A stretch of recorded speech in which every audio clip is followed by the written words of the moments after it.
Salut, si tu kiffes mes vidéos, n'hésite surtout pas à t'abonner, à activer la cloche et à lâcher un like. Merci. Salut, c'est Jugboy, j'espère que tu vas bien et aujourd'hui on se retrouve pour une nouvelle vidéo dans laquelle je vais te présenter 6 comédiens que j'ai trouvés pour compléter la première vidéo si Chainsaw Man avait une VF. Comme la dernière fois, je vais présenter le comédien que j'ai pensé, mettre un extrait d'un de ses doublages avec à côté la photo du personnage pour voir si ça colle bien justement. Et j'ai enfin trouvé une voix pour Denji, mais ça on le verra à la fin. Pour Yoshida, j'ai pensé à Alexis Thomasian. Parce que le gars, quand il doit faire une voix de lycéen sérieux, bah ça colle très bien. Et puisque Yoshida est lui-même un lycéen et qu'il a quand même une profession assez sérieuse de Devil Hunter, je pense que ça lui colle parfaitement. Ah non, tu n'y es pas du tout. J'ai vraiment quelque chose à faire. Et même quelque chose de très important. Bien sûr, je n'ai pas de temps à perdre. Pour écrire tous les noms que j'ai annotés dans le cahier, j'ai très peu de temps. Depuis mon retour du lycée jusqu'à ce que j'aille me coucher.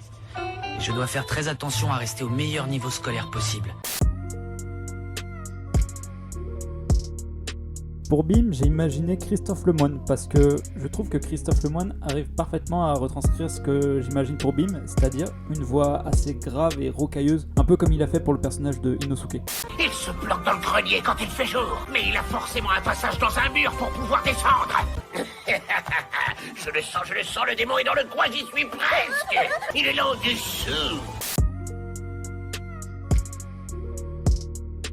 Pour Ange, ça a été un peu plus compliqué puisque au départ je cherchais une voix qui fasse à la fois voix d'homme et voix de femme puisque lorsque Ange apparaît, on ne connaît pas vraiment son sexe. Puis au final je me suis dit je vais passer outre puisque justement on fait référence à ça que 2 fois il me semble dans le manga. Donc j'ai pensé du coup à Andrea Solis qui pour ce genre de rôle passe je trouve. J'ai pas vraiment d'argument pour ça mais je trouve que la voix lui colle bien.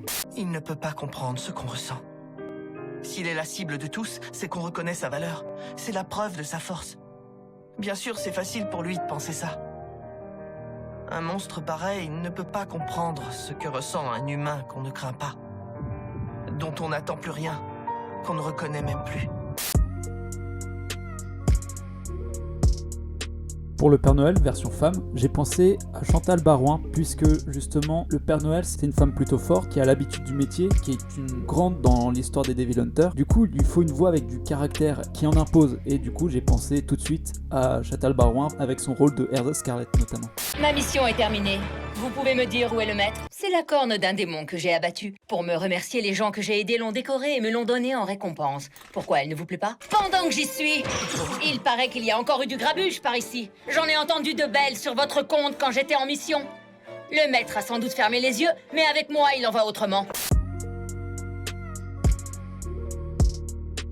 Le démon violence, malgré son nom, c'est un démon très sympathique, calme, patient, gentil. Ça m'a fait donc penser à Damien Witeka ou Witka, je sais pas comment ça se prononce, désolé, qui a une voix vraiment posée, calme et détendue. Et je me suis dit, mais ça colle parfaitement avec la mentalité et le tempérament du personnage. Tout ce que je voulais, c'était lui dire à quel point je l'aimais. Quoi que puisse me réserver la vie, jamais je n'oublierai ces mots.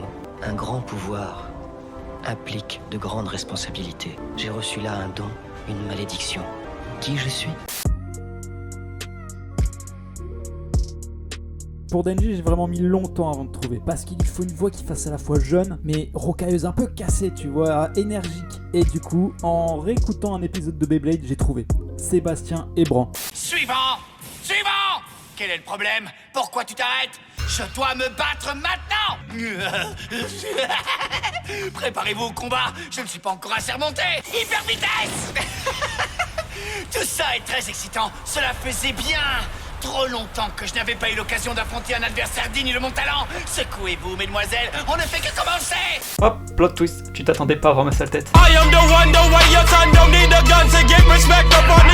Faut vraiment que je fasse un truc parce que là c'est plus possible. Je vais couper pendant les vacances parce que là... En fait, il y a un gars qui m'a contacté après avoir vu ma première vidéo sur si Chainsaw Man avait une VF. Et on a bien discuté et franchement, il est super sympa. Il s'appelle Bilal. Et il fait du fan dub. Et si j'ai bien compris, son plus grand rêve, ce serait de doubler Denji, mais de manière officielle. Alors en soi, c'est pas impossible, mais ça risque d'être très compliqué, et il le sait. Et c'est pour ça, moi, j'ai décidé de lui venir en aide, même si ma vidéo, elle ne risque pas d'avoir une grande visibilité. C'est le minimum que je puisse faire. Du coup, en description, je vous mets un lien vers sa chaîne YouTube, son TikTok, son Insta. Bien évidemment, je mets aussi un lien vers le fandub principal dans lequel il faudrait mentionner, si possible, Crunchyroll FR pour qu'il espère au moins ne serait-ce qu'avoir une réponse. Petit extrait. J'aimerais juste Oula, non, pas plus, vous allez découvrir par vous-même. Mais ouais, voilà, le mieux que vous puissiez faire pour l'aider, ce serait justement de mentionner Crunchyroll FR dans les commentaires de son TikTok. Et si possible, partager sur vos réseaux. C'est tout pour moi, j'espère que la vidéo vous aura plu, et je vous dis à la prochaine. Bye.